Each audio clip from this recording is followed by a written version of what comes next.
주님이 오늘 이어서 제자들에게 말씀하셔요. 오늘 누가복음 12장을 보면 제자들에게 하는 말씀이 있고, 조금 이따 또 무리들에게 하는 말씀이 있고, 또다시 제자들에게 말씀하시고, 또다시 무리에게 말씀하시고, 이게 반복돼요. 오늘 제자들에게 하시는 두 번째 말씀이에요.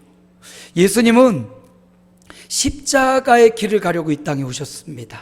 우리가 본 영상에도 가장 위대하고 가장 소중한 이야기는 하나님이 예수를 이 땅에 보내셨다는 거예요. 왜? 나를 구원하려고. 수많은 사람 가운데 나를 건져주시고 나를 하나님 자녀 삼으시려고 예수님을 이 땅에 보내셨다는 겁니다. 그래서 예수님은 이 땅에서 영원히 계실 수가 없어요. 그것도 한 3년 반 정도 동안 제자들에게 핵심적으로 메시지를 전해주고 남겨주고 새겨주고 가야 돼요. 얼마나 중요하겠습니까? 1분 1초가 너무나 소중하고 귀한 거예요. 주님이 제자들에게 해주고 싶은 이야기가 있습니다. 곧 주님은 붙잡히고 십자가의 길을 가야 되고, 이제는 주님이 그들과 함께 있을 수가 없어요. 제자들만이 이 땅에 남겨질 터인데, 예수님이 계실 때는 예수님 찾으면 해결됐습니다. 인생의 문제를 만나고 풍랑을 만날 때 주님 도와주세요 하면 문제가 해결됐단 말이에요. 그러나 머지않아 제자들만 남겨줄 때가 올 겁니다. 얼마나 두렵고 핍박과 고난 앞에 굴복하고 힘들어할 그 제자들을 생각하며 주님이 오늘 말씀을 주신 거예요. 뭐라고? 담대하라고. 근데 무엇이 그를 담대하게 하냐? 믿음이 담대하게 하는 거라고. 그래서 올바른 믿음 위에 굳게 설 것을 주님이 말씀해 주고 있는 겁니다. 믿음은 우리를 담대하게 하고요, 믿음은 두려움을 이기는 힘이 됩니다. 헛된 믿음도 두려움을 잃어버리게 하더라고요. 밤에 모닥불을 촥 피우고 있으면 그 불빛을 보고 불나방들은 그 불빛을 향하여 팍 들어가서 타서 죽어요. 예? 헛된 믿음도 그 생명을 버리더라고. 그런데 우리는 헛된 믿음이 아니라 올바른 믿음이 우리 인생을 담대하게 하고 우리 인생을 힘있게 하고 용기 있게 한다는 거예요. 그래서 오늘 주님이 주시는 말씀, 올바른 믿음으로 나아가기를 축원합니다. 올바른 믿음이 뭐냐? 첫째는 창조주 하나님에 대한 믿음이에요. 오늘 말씀에도 보면 하나님이 어떤 분이신지를 주님이 알려주는데, 하나님은 오늘 우리가 읽었던 6절 말씀에서도 보니까 참새 5마리가 두 아사리온은 동전의 단위를 말해요. 그러니까 동전 중에서도 10원짜리, 20원짜리 이런 하찮은 동전을 의미합니다. 그러니까 참새의 가치가 동전 몇 푼밖에 안 된다는 거죠. 그런데 그 참새 5마리가 두 아사리온에 팔리는데 그 참새를 내가 잊지 않는다. 하나님은 참새 1마리가 팔리는 것, 그 하찮은 참새도 잊지 않으시는 분이 바로 하나님이라는 거예요. 하나님은 우리가 창세기 1장 1절에서 보듯이 함께 읽어볼까요? 태초에 하나님이 천지를 창조하시니라. 하나님은 창조주이십니다. 천하 만물을 만드신 분이에요. 우리를 이 땅에 있게 한 분을 아버지라 부르고 어머니라고 불러요. 그렇죠. 저는 오늘 어머니의 9주년 기일을 보내고 있습니다. 9년이 지났는데 아직도 집에 가면 어머니가 홍기라 하고 반겨줄 것만 같아요. 아직도 제 번호에는 어머니의 전화번호가 아직도 지워지지 않고 있어요. 꼭 전화를 걸면 어머니가 막 전화를 받을 것만 같아요. 이미 이 전화번호가 어떤 아이의 번호가 되어서 어떤 아이 프로필이 카카오톡에 딱 올라와 있어요. 근데 그거 보면서 우리 엄마 번호를 이 아이가 가졌나 보다 그러면서도 여전히 어머니에 대한 환상을 갖고 있어요. 우리 이 땅 살아가면서 우리를 이 땅에 있게 한 그분을 어머니라 부르고 아버지라고 부르지요. 그런데 그 어머니 아버지에게도 어머니 아버지가 있죠. 할머니 할아버지, 또 고조 할머니 고조 할아버지, 또 위로 올라가면 그들의 어머니 아버지가 있는데 계속해서 올라가다 보니까 성경에 보니 하나님이 우리의 형상을 따라 우리가 사람을 만들자 해서 만든 첫 번째 사람이 아담. 하와였다는 거죠. 그러면 아담과 하와의 아버지는 누굽니까? 하나님이신 거예요. 하나님이 그들의 아버지신 거예요.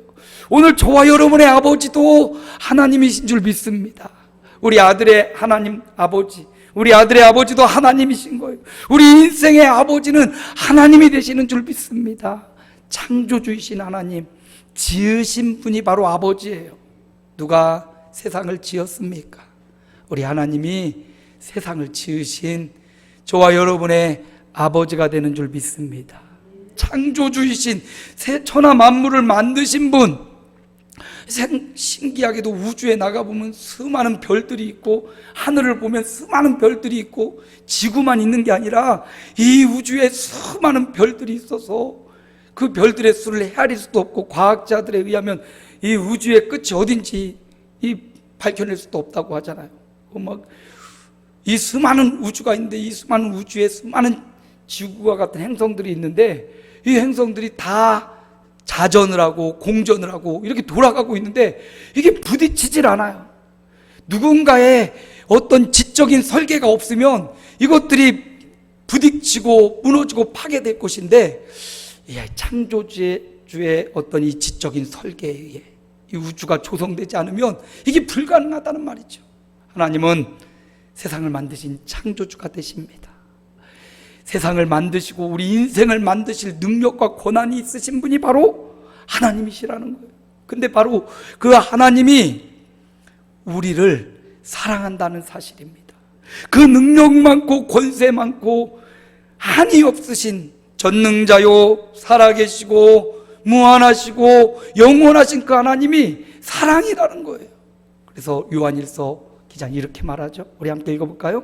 하나님이 우리를 사랑하시는 사랑을 우리가 알고 믿었노니 하나님은 사랑이시라. 천지를 만드신 하나님이 나를 사랑한다는 거예요. 오늘 말씀에 참새 5마리가 팔리는 것도 잊지 않으신다고 말하고요. 너희는 머리털까지 세신 바 되었다. 우리의 머리털을 세고 계신대요. 우리 아버지는 제 머리털을 못 세시더라고요. 우리 아버지는 제가 초등학교 6학년에서 중학교 올라가는 그 겨울방학에 자전거를 탔단 말이에요. 아버지가 모는 짐자전거였습니다. 그 짐자전거를 6학년짜리 제가 지금은 좀 등치가 있지만 아주 호리호리했다고요. 안 믿으시는 것 같아요.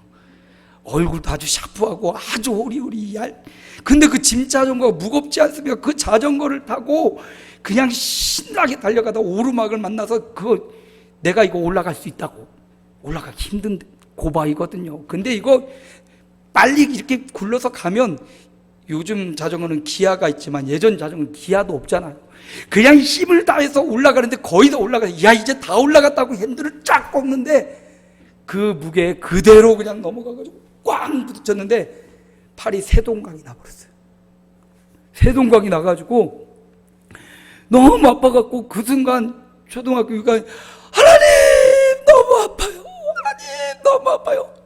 그러고 있는데 중학교 2학년 교회 형이 마침 거기를 지나가다가 저를 발견한 거예요. 그리고 어떤 일이라고 형 나가요. 넘어졌는데 너무 아프다고. 형이 이렇게 들어보래요. 형이 의사인가 여기 들려. 그럼 괜찮은 것 같은데 그랬더니 형이 자전거를 끌고 저를 집에다 데려준 거예요. 너무 아파가지고 울고 있는데 아버지가 보더니 이놈의 새끼가 말이야 자전거를 끌고 다쳤다고 말이지. 그러더니 병원 데려갈 줄 알았어요. 병원 안 데려가더니 된장을 밟고 마늘을 빻아가지고 막 오더니 그걸 여기다 덕지덕지 붙여놓은 거예요. 이게 팔이 부러졌는데 된장을 바른다고 이게 낫겠어요? 양파를 막 가리고 마늘을 그 마늘이 얼마나 독합니까? 그걸 갈아서 여기 붙여놓으면 여기가 후끈후끈 아픈데 그냥 열 나는데 그걸 붙여놨더니 여기가 후끈후끈하고 밤을 새면서 제가 하나님 저 좀 살려주세요. 하나님 저 좀 제발 살려주세요. 하나님 수많은 사람이 있는데 그 많은 사람들 가운데 저를 아시냐고. 저를 안다면 나를 안다면 하나님 나 좀 살려달라고 아파서 죽겠다고. 밤이 새도록 아버지는 잘 주무시고 아침에 일어나서 괜찮냐 하시는데 너 같으면 괜찮겠냐? 라고 말하고 싶지만 차마 그렇게 말 못하고 아파 죽겠다고 그랬더니 아버지가 할 수 없이 이거 붙여서는 안 되겠나 보다. 그리고는 저를 데리고 안양에 있는 정형외과 병원이 아니라 접골원에 데려가셨어요. 병원에 데려가야 되는데 뼈 접골원에 데려가서 그 접골원의 의사도 아니고 접골원 아저씨가 보더니 이거 부러진 것 같은데 하면서 엑스레이 막 찍어보더니 이거 뼈가 틀어졌다고, 새동박 났는데 이렇게 틀어졌으니까 이거 뼈를 빨리 맞춰야 된다고. 그러더니 이 아저씨가 저를 침상에 올리더니 저를 간호사들이 밟고 아버지가 붙잡고 이 팔을 빼는 거예요. 맞춰야 된다고. 이 팔을 잡아 빼는데 얼마나 아파 죽겠는지, 이 새끼들 다 죽여야겠다고. 나를 왜 이렇게 아프게 하냐고. 이걸 팔을 그냥 잡아 빼고 빼가지고 이렇게 하더니 이걸 팔 맞췄어요. 그러더니 여기다 기부스 공구리를 딱 치고는 이렇게 로봇 팔을 만들어 주더라고요. 아이고. 그래 결국은 3달 정도 병원 시대를 치고는 팔이 그래 붙어서 나았습니다. 근데 아직도 저는 팔이요, 이게 완전히 잘 펴지지가 않아요. 만큼밖에 안 펴져요. 아니 아버지가 저를 머리털 샘 것처럼 안다면 빨리 그냥 병원에 데려갔어야 되는데 병원에 빨리 안 데려가고 하루 더 늦춰가지고 그냥 어떻게든지 접골원에 가서 뼈를 맞춰가지고 힘들었어요. 그 순간, 그 아픔의 순간, 그래도 그나마 교회 형이 옆에서 지나가서 그 형이 저를 발견해서 그나마 제가 안전하게 집에 올 수 있었고, 그 밤에 그 쬐까만 것이 하나님 앞에 하나님 저를 아시면 저 좀 살려달라고 응답받아서 지금까지 살아 있습니다. 하나님이 저를 아셔서 아직도 저를 살려주셨습니다. 여러분, 하나님은 우리를 아시는 분입니다. 저뿐만 아니라 저와 여러분이 남다른 아픔과 고통을 갖고 있을 때, 남다르게 신음하고 괴로워하고 외로워할 때도 하나님은 머리털까지 세심만 되시고, 사람은 알아주지 못하고 아버지도 알아주지 못하고 목사님이 알아주지 못하고 형제가 알아주지 못한다고 할지라도 우리 하나님은 여러분의 남다른 고통을 아시는 분입니다. 여러분이 그 신음하고 하나님 앞에 울부짖을 때 저와 여러분의 신음에도 응답하시는 하나님. 하나님은 저와 여러분을 누구보다도 더 잘 아시는 분, 그리고 저와 여러분을 잊지 않으시는 분. 사람은 잊어버리고 사람은 까먹고 사람은 무시할 수 있지만 하나님은 저와 여러분을 잊지 않으시고 끝까지 사랑하시되 끝까지 사랑하시는 분, 그분이 바로 우리 하나님이십니다. 그 하나님의 능력이 한이 없어 전능하시다고 우리는 표현을 하고요. 그는 하나님이 위대하셔서 살아계셔서 우리는 그 하나님을 찾고 기도합니다. 하나님은 사랑이십니다. 하나님은 끝까지 사랑하시고, 때로는 우리 인생 앞에 인생의 막대기와 사람의 채찍으로 우리를 고난 가운데 넣기도 하지만, 그 인생 막대기와 사람의 채찍은 죽으라고 때리려는 것이 아니에요. 바른 길로 가라고. 마치 아버지가 아들을 야단칠 때 죽으라고 야단치는 게 아니라 제발 바르게 자라라고 하는 것처럼, 하나님의 야단침, 하나님이 주시는 고난은 우리로 하여금 바른 길 가게 하시는 하나의 수단입니다. 예전에는 학교의 선생님들도 집에 부모님들도 사랑의 매를 하나씩 들고 있었죠. 그 사랑의 매로 막 때려주고 잘못할 때 막 야단을 치고요. 학교마다 선생님들 가운데 사랑의 매를 들고 있는 선생님들의 매를 보면 당구 큐대를 갖고 다니면서 거기다가 사랑의 매 이렇게 써놔요. 아이, 그 당구 큐대로 사랑한다면서 때리는데 아유, 엉덩이 불이 납니다. 물론 잘못한 사람이 맞지만 때로는 별로 잘못 안 했는데도 어떤 우리 중학교 때 음악 선생님은 머리를 모차르트처럼 이렇게 길게 하고 다니셨는데, 그 음악 시간에 노래 조금 안 하고 딴짓 했다고 너 이 새끼 나와 그러더니 막 정말 개 패듯이 막 패는데, 그걸 보고 쫄아서 이렇게 보고 있는데 저 새끼 내가 사회에서 만나면 한 대 패줘야겠다 막 그런 억울한 감정을 맡고 막 보기도 했어요. 아니, 요즘은 체벌이 완전 금지입니다. 부모라도 자식을 때리면 그거 징계하면 그거 잡혀갑니다. 하다못해 선생님들은 막대기 들 생각도 못하지요. 하나님께는 체벌이 있습니다. 세상에 체벌이 금지되어 있지만 하나님은 여전히 우리 인생을, 때로 우리가 잘못된 길을 갈 때 가만 내버려 두는 게 사랑이 아니잖아요. 정말 사랑은 우리가 바른 길로 가는 거예요. 그래서 하나님이 인생 채찍과 사람의 막대기를 준비하셨다 말씀하셔요. 여러분, 인생에 고난이 있습니까? 왜 나만 겪는 고난이냐고 불평하지 말고 하나님이 나를 바른 길 가라고 인생의 채찍을 쓰시는구나, 사람의 막대기를 쓰시는구나, 하나님의 깊은 뜻을 발견하시기 바랍니다. 공의로우신 하나님, 사랑의 하나님, 그 하나님을 믿을 때 그 믿음이 우리를 담대하게 한단 말이에요. 아주 능력 많은 하나님, 권세 있는 하나님이 나의 아버지고 나의 하나님이라는데 무엇이 두렵습니까? 나보다 더 나를 잘 아시고 나보다 더 권세 있으신 하나님이 나의 아버지인데 무엇이 두렵습니까? 제자들을 향하여 너희 홀로 남을 거지만 너희 권세자 앞에, 위정자들 앞에 끌려가기도 할 것이지만 그런데 두려워하지 마. 하나님은 너를 잊지 않으셔. 하나님은 너를 머리털까지도 다 세신 바 되셨어. 하나님이 너와 함께 하셔. 이렇게 말씀하고 있는 거예요. 오늘을 살아가는 제자인 저와 여러분에게도 두려워하지 마. 어디에 가든지 무엇을 하든지 어느 시간을 보내고 있든지, 지금 노년이 되어서 지금 나이가 헝그렁한 나이가 되어 있든지 아니면 젊어서 아주 혈기가 넘친 나이든지 두려워하지 마. 내가 너와 함께 해줄게. 전능하신 하나님이 저와 여러분과 함께 하시고 살아계신 하나님이 불꽃 같은 눈동자로 저와 여러분을 지키시고 보호하신 줄 믿습니다. 바로 이 믿음이 우리를 힘있게 하고 담대하게 하는 거예요. 예수님께서 바로 이 믿음, 창조주 하나님에 대한 믿음을 가져라. 두 번째는 구속주 하나님에 대한 믿음이에요. 구속주 하나님은 예수님을 의미합니다. 위대한 이야기를 보니까 하나님이 그 아들을 이 땅에 보내셨다 말씀하셔요. 예수님이 이 땅에 오신 목적은 우리를 살리려고 오신 겁니다. 물속에 빠져서 죽어가는 사람, 아무런 힘, 아무런 능력이 없어서 수영도 못하고 막 빠져가는 사람, 무언가 지푸라기라도 잡아야 살잖아요. 그런데 그 사람을 위해서 튜브를 보내주고 끌어내주고 이끌어주려고 예수님이 이 땅에 오신 겁니다. 구속주이신 하나님, 창조주 하나님이 바로 우리를 구속을 위해서 예수님을 보내주셨는데, 예수님은 이름의 뜻도 구원자라는 뜻이 있어요.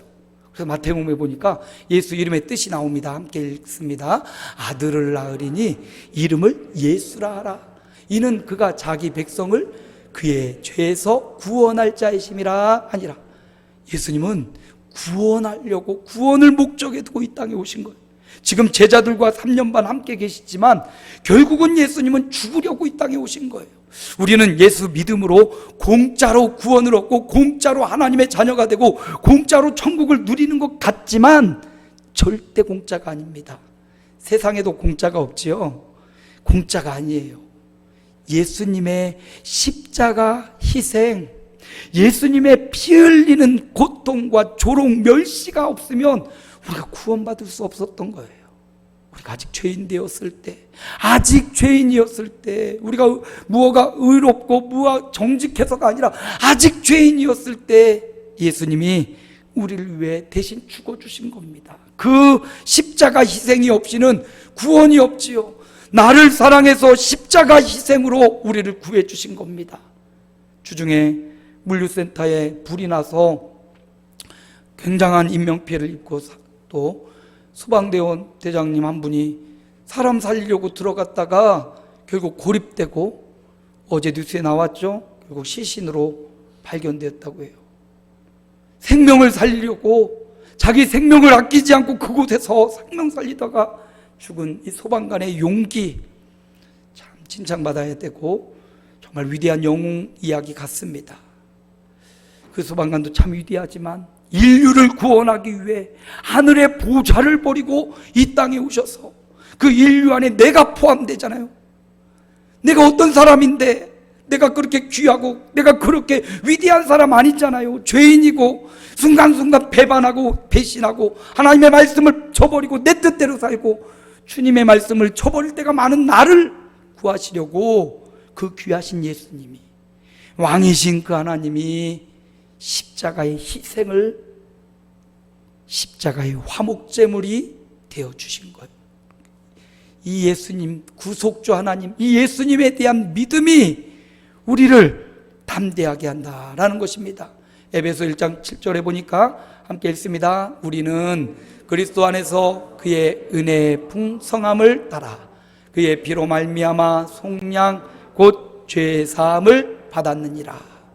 예수님의 속량, 이 속량이란 말은 값주고 사다라는 의미예요. 노예가 있었던 시대에 노예를 자유케 하는 방법은 노예를 값주고 그 주인으로부터 사내는 것밖에 없습니다. 값주고 사서 그 노예를 자유롭게 풀어주는 방법밖에 없었단 말이죠. 바로 예수님이 바로 이 속량, 자신이 값이 되어서 모든 인류의 죄값을 십자가에 치르고 죽으심으로 우리를 값주고 산 거예요. 그러니까 우리는 예수님의 핏값 주고 산 그런 가치 있는 인생들이라는 사실을 우리는 기억해야 됩니다. 그 예수님이 이렇게 말씀하셔요.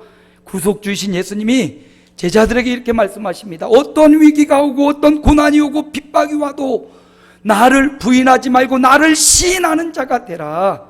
여기 시인하다라는 원어를 살펴보면 호몰로게온이란 말인데 법정에서 선서하고 증언하는 사람의 말을 의미해요.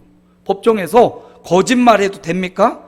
법정에서 증언을 할 때는 선서를 해요. 내가 여기서 말하는 것은 사실이 아닐 때는 어떠한 처벌도 달게 받겠습니다. 그리고 양심과 사람들 앞에서 선언을 하고 법정에서 증언을 하는 거예요. 그것처럼 이 호몰로게온 시인하다라는 말은 법적으로 내가 하나님의 자녀이고 내가 예수를 믿고 내가 예수를 따르고 내가 예수의 종이고 예수님이 원하시는 삶을 살겠습니다라는 선언과도 같은 말이에요. 단순히 시인한다라니까 끄떡끄떡 나 예수 믿어 이게 아니에요.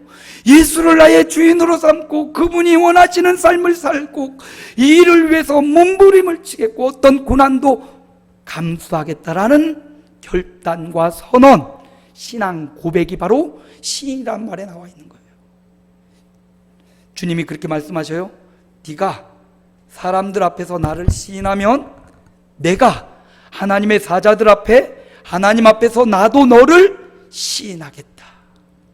주님이 저와 여러분을 시인해 주겠다. 법적으로 너를 의인이라 인정해 주겠다 말씀하고 있습니다. 그러므로 어떤 믿음? 구속주 하나님에 대한 믿음, 구속주이신 예수 그리스도를 믿고 그분을 내 마음의 주인으로 모시고 그분을 따라가는 신앙 고백의 삶, 이게 바로 세상을 이기는 담대한 믿음이라 말하고 있습니다. 오늘 저와 여러분이 구속주 되시는 예수 그리스도, 나를 속량하신 예수 그리스도를 마음으로 믿고 입으로 시인하고 어떤 자리, 어떤 시기에 있을지언정 예수를 증언하고 시인하는 이런 삶을 살아가시기를 축복합니다.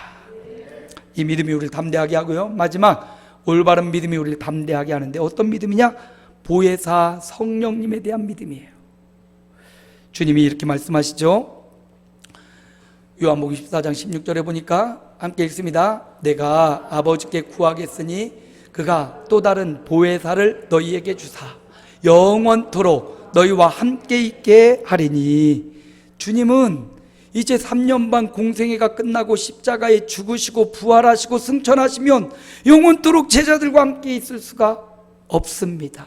그래서 제자들과 영원토록 함께 할 수 있는 예수의 영, 성령을 보내시는데 그 성령의 이름을 보혜사라고 말하는 겁니다. 이 보혜사라는 이름의 뜻은 보호해준다, 은혜 베풀어준다, 사자는 가르칠사로 가르쳐주신다. 그래서 오늘 말씀에도 염려하지 말아라, 끌려가더라도 어떤 위기가 와도 염려하지 말아라. 오늘 12절에 마땅히 할 말을 성령이 너희에게 가르치시리라. 성령은 가르쳐주시는 분이에요. 성령님이 예수 믿는 저와 여러분과 함께함을 믿습니다. 약속하신 성령을 기다리라. 영원토록 너희와 함께하시리라. 우리와 함께하시는 분은 성령님이세요. 그 성령님이 우리를 보호해 주는 줄 믿습니다. 은혜 달라고 하나님 나에게 은혜 베풀어 주옵소서 할 때 은혜 베푸시는 분이십니다. 섭섭지 않게 인색하게 주시는 분이 아니라 말세에 내 남종과 여종에게 내 영을 풍성하게 부어주겠다. 풍성히 부어주시는 분이십니다. 인생의 문제를, 의문점들을 묻고 물을 때 주님이 가르쳐 주겠다고, 성령께서 가르쳐 주겠다고 약속하셨습니다. 이 성령님이 교회에 계신다면 날마다 교회에 와서만 구해야 되겠죠. 이 성령님이 예루살렘에 계신다면 우린 다 예루살렘에 가야 되겠죠. 그런데 그렇지 않아요. 이 성령님은 예수 믿는 사람의 각 사람 안에 계시는 줄로 믿습니다. 예수를 믿고 고백하는 여러분 안에 그 성령님이 계시는 줄 믿습니다. 여러분 안에 그 계신 성령님이 여러분을 주장하고 인도하도록 그분에게 구하고 찾으시기 바랍니다. 그래서 성령님은 인도하시는 분이라고 요한복음 16장 13절에 이렇게 말하죠. 함께 읽습니다. 그러나 진리의 성령이 오시면 그가 너희를 모든 진리 가운데로 인도하시리니. 성령님은 인도하시는 분이에요. 길을 모를 때 우리 길을 아는 사람이 있다면 잘 인도해 줄 겁니다. 성령님은 우리의 길을 아시는 분이에요. 그래서 성령님께 가르쳐 달라고 말하면 길을 알려주셔요. 어떻게 성령의 인도를 받습니까? 물어보는 분들이 계셔요. 그러면 이렇게 하세요. 여러분 안에 누가 계시다고요? 성령님이 계시다고요. 그 성령님은 보배로우신 분, 성령님은 은혜 베푸시고 가르치시는 분이니까 질문이 생길 때, 인생의 의문점이 생기고 물어보고 싶은 것이 있을 때, 알고 싶을 때 알려달라고 성령님께 기도하십시오. 뭐 하십시오? 기도하십시오. 여러분 안에 계신 성령님께 물어보십시오. 성령님, 이런 일이 있는데 어떻게 해야 되겠습니까? 성령님, 내가 이런 계획을 갖고 있는데 어떻게 하면 좋겠습니까? 물어보는 게 성령의 인도를 받는 겁니다. 물어보지 않고 어떻게 인도받는지 모르겠어요. 물어보지 않으니까.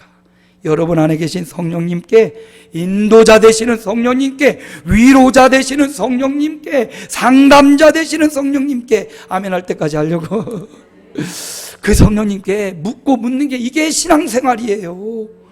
물론 목사님께도 묻고 장로님께도 물어야 되지만 가장 확실한 방법은 여러분 안에 계신 성령님께 물어보는 거예요. 말씀하셨잖아요. 가르쳐 주겠다고 약속하셨지 않습니까? 그러니까 여러분 스스로 여러분 안에 계신 성령님께 계속 물어보세요. 그게 기도하는 거예요. 성령님, 내가 어떻게 행해야겠습니까? 내가 이걸 결정해야 되는데 무엇을 결정해야겠습니까? 성령님께 묻는 사람이 성령의 인도를 받는 사람입니다. 요한일서에 보니까 세상을 이기는 사람이 되라고 말씀하셔요. 세상에 속해 있지만 세상에 정복당하는 사람이 아니라 세상을 이기는 사람이 되라고 말씀하셔요. 어떻게 이길 수 있냐? 함께 읽습니다. 무릇 하나님께로부터 난 자마다 세상을 이기느니라. 세상을 이기는 승리는 이것이니 우리의 믿음이니라. 믿음이 세상을 이긴대요. 어떤 믿음? 창조주 하나님을 믿는 믿음, 구속주 예수님을 믿는 믿음, 보혜사 성령님을 믿는 이 믿음이 세상을 이기는 믿음이라 이렇게 말합니다.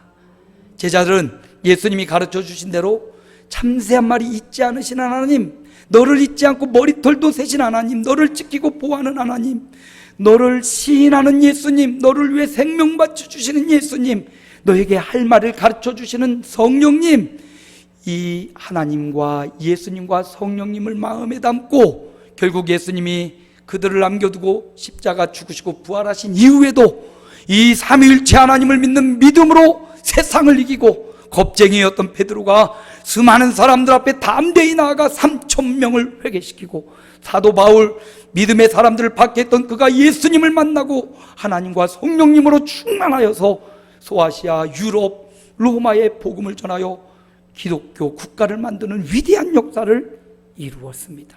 세상을 이기는 것은 돈이 아니었어요. 세상을 이기는 것은 건강도 아니었어요. 세상을 이기는 것은 어떤 권세가 아니었어요. 세상을 이기는 어떤 말빨이 아니었습니다. 세상을 이기는 것은 삼위일체 하나님을 믿는 믿음이었어요. 오늘 이 믿음이 있으면 아무것도 두렵지 않게 될 것입니다. 미래도 두렵지 않고요, 직장도, 건강도, 아픔도, 고난도, 역경도 두렵지 않게 될 것입니다. 세상을 이기는 것은 바로 믿음이에요. 오늘 한 두려워하는 한 사람을 향하여 주님이 주신 말씀이에요. 우리 함께 읽어봅니다. 예수께서 들으시고 이르시되 두려워하지 말고 믿기만 하라. 그리하면 딸이 구원을 얻으리라 하시고, 딸이 죽었습니다. 딸이 거의 다 죽게 되어서 예수님을 찾아온 거예요. 하나님, 예수님, 내 딸이 다 죽어갑니다. 빨리 가서 내 딸을 고쳐주십시오. 근데 예수님이 누구죠? 뭐 딴 일을 하고 계시는 거예요. 그러다가 집에서 소식이 왔죠. 딸이 죽었습니다. 이제 더 이상 예수님을 괴롭게 하지 마십시오. 내 딸이 죽었다니 얼마나 마음이 아프고, 사실 내 자녀가 죽음을 경험하는 거, 이거 얼마나 가슴이 아픈 일입니까? 부모님이 돌아가시는 것도, 일가친척 아는 사람이 죽는 것도 큰 아픔이 있지만 내 속으로 난 내 자녀가 먼저 앞세우고 간다는 거, 이것처럼 괴로운 일이 없을 거예요. 이 회당장이 너무나 괴로워할 때 두려워하고 괴로워하는 그에게 주님이 하신 말씀, 두려워하지 말고 믿기만 하라. 할렐루야. 이 땅에 남다른 아픔과 두려움으로 떨고 있습니까? 주님의 말씀을 들으십시오. 두려워하지 말고 믿기만 하라는 주님의 말씀을 들으십시오. 예수님을 믿는 믿음, 창조주 하나님을 믿는 믿음, 성령님을 믿는 믿음이 구원을 얻게 할 줄로 믿습니다. 주님 말씀대로 이 아이는 다시 살아났고 생명을 얻었습니다. 오늘 저와 여러분, 죽었던 영혼이 믿음으로 다시금 살아나고, 낭망했던, 좌절했던 저와 여러분의 영혼이 주님 말씀 두려워 말고 믿기만 하라, 이 말씀 앞에 다시금 일어나고 힘을 내어 주님 영광 위에 살아가는 저와 여러분 되기를 소망합니다. 자, 믿음이 우리 인생을 담대하게 한다고 했어요. 사실 여기까지 이야기는요, 우리 교우들 너무나 잘 아는 말씀이에요. 그렇잖아요. 하나님이 세상을 창조했다는 거 모르는 사람이 이 자리에는 없는 것 같아요. 예수님이 우리를 구원했다는 사실을 모르는 사람이 어디 있어요? 성령께서 우리의 도움이 되시고 헬퍼가 된다는 사실을 모르는 사람이 어디 있습니까? 이 사실을 믿는 이 믿음은, 예수 믿는, 하나님 믿는 이 믿음은 어떻게 드러나야 되냐면 성도들 사이에서 드러나야 돼요. 이 믿음은 하나님과 나와의 관계에 있지만 이 믿음이 어떻게 드러나야 되냐? 교회를 통해서 드러나야 됩니다. 하나님 믿는 사람이 왜 저래? 이런 소리 들으면 안 돼요. 적어도 복음을 전하는 일 빼고 하나님 믿는 사람이 왜 저래? 하나님을 믿는 교회가 왜 저래? 문제가 어디 있습니까? 하나님을 믿고 예수님을 믿고 성령님을 믿는데 하나님이 행하신 사랑은 없고 예수님이 베푸신 희생도 없고 성령님이 도우신 그 도움이 우리 가운데 없다면 우리 공동체는 신앙만 있고 생활이 없는 껍데기 교회와 마찬가지라는 거예요. 그래서 주님이 바리새인의 누룩을 주의해라, 이 말은 바리새인에게 하신 말씀이 아니라 제자들에게 하신 말씀이, 너희도 누룩처럼 신앙 머리로는 하나님이 그런 분이시지, 예수님이 그런 분이시지, 성령님이 그런 분이지, 이렇게 머리는 이렇게 잘 돌아가면서 너희 삶은, 너 정말 네 옆에 있는 그 형제는 그렇게 사랑해? 하나님이 널 그렇게 사랑했는데 그 사랑으로 너의 형제를 사랑하는 거야? 예수님이 몸을 바쳐 희생했는데 너 교우를 위해 너 그렇게 희생하는 거야? 너 성령님이 네 일거수일투족 헬퍼가 되어주는데 너 교우들을 위해 그렇게 헬퍼가 되어주고 있어? 너 그런 사랑을 나타내주고 있어? 너 그런 삶이 있어? 이렇게 주님이 우리에게 말씀하시는 거예요. 사랑이 없어서 교회를 떠난 수많은 사람들이 있고요, 외로워서 교회를 떠난 수많은 사람도 있고요. 주중에 제가 한 유튜브를 봤는데 교회를 떠나는 이유 해가지고 젊은 청년들, 학생들이 와서 인터뷰를 하는 영상이에요. 가만히 보고 있을 수가 없어요. 우리 젊은이들이 교회를 갔는데 권사님 때문에 상처를 입었어요. 목사님 때문에 상처를 입었어요. 물론 신앙이 어릴 때는요, 사람 보고 신앙생활 하잖아요, 여러분. 신앙이 깊어지면 하나님만 바라보죠. 그런데 신앙이 연약할 때는 사람 보고 신앙생활 합니다. 그러기에 여러분, 우리가 아는 하나님에서 끝나면 안 돼요. 하나님이 우리에게 하나님이 어떤 분인지 알려준 것은 너도 그 하나님을 닮아가라고, 하나님의 사랑을 담고 예수 그리스도의 희생을 담고 성령님의 도움을, 너도 그런 도움을 주는 사람이 되라고 하는 거지, 잘 알고 있어 명심해 머리로만 이게 아니잖아요. 실천해야 됩니다. 제가 얼마 전에 말씀드렸죠? 하나님을 우리 너무 잘 알아요. 예수님도 알고 성령님도 알아요. 이제 우리끼리 특별한 존경심이 있어야 됩니다. 저 이게 너무나 중요한 것 같아요. 이 영적으로 희미해지고 영적으로 정말 완악한 세상을 살아가는 우리가, 성도인 우리가 세상에 있는 이웃을 사랑하는 것도 마땅히 해야 될 거지만 우리 안에서 특별한 존경심과 특별한 사랑이 없다면 교회는 점점점 사라져가고 없어질 거예요. 흔적도 없이 이 땅에 없어질 겁니다. 이미 유럽에, 영국에 수많은 교회들이 우리에게 교훈을 주고 있어요. 하나님 사랑으로 예수 그리스도의 헌신과 성령의 도우심을 보고 이제 그 사랑을 우리 교우들에게 쏟을 때입니다. 중심으로 사랑합시다. 중심으로 헌신하고 희생해 줍시다. 중심으로 우리 성도들의 피로를 도와주는 이런 사랑이 있는 교회가 될 때 우리 교회는 세대를 아우르는 교회가 될 거예요. 떠나가는 교회가 아니라 찾아오는 교회가 될 겁니다. 우리끼리, 우리 안에서 이 사랑이 없다면, 우리 안에 이 특별한 존경심, 이게 없다면, 너 보이지 않는 하나님을 사랑한다고 하면서 보이지 않는 형제를 외면하는 것, 이거 바리새인 아닙니까? 보이지 않는 하나님을 섬기면서 보이는 형제를 사랑하지 못한다면 이건 외식입니다. 하나님 사랑하는 줄 믿습니다. 이제 우리가 더 사랑해 줘야 돼요. 나와 다르다고 배척하면 안 됩니다. 중심으로 사랑합시다. 우리 아름다운 교회 안에 이런 특별한 사랑, 근거가 하나님 사랑이에요. 예수님의 희생이고 성령님의 도우심이에요. 그거 본받아서 사랑하고 희생하고 헌신은 교회 안에서 계속적으로 일어나야 됩니다. 하나님이 얼마나 우리를 사랑하시는지, 또 우리를 사랑하는지 삶에서 굉장히 많이 드러납니다. 그 사랑을 이번 한 주간 지내면서 어떻게 그러면 그 사랑을, 하나님이 나를 사랑한 그 사랑의 일부분이라도 우리 교우들에게 어떻게 내가 표현할까? 멀리 있는 사람까지 갈 필요도 없어요. 우리 안에서, 우리 지금 한 30명 모였지만 우리 안에서 이런 사랑과 이런 간절한 마음이 새록새록 피어날 때 이게 바로 끈끈한 결속이고, 이게 바로 그리스도의 사랑이고, 이게 바로 세상 사람이 부러워하는 공동체의 모습일 거예요.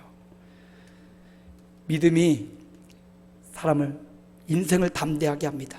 믿음은 뭐냐? 창조주 하나님을 믿는 믿음, 구속주 예수님을 믿는 믿음, 보혜사 성령님을 믿는 믿음이에요.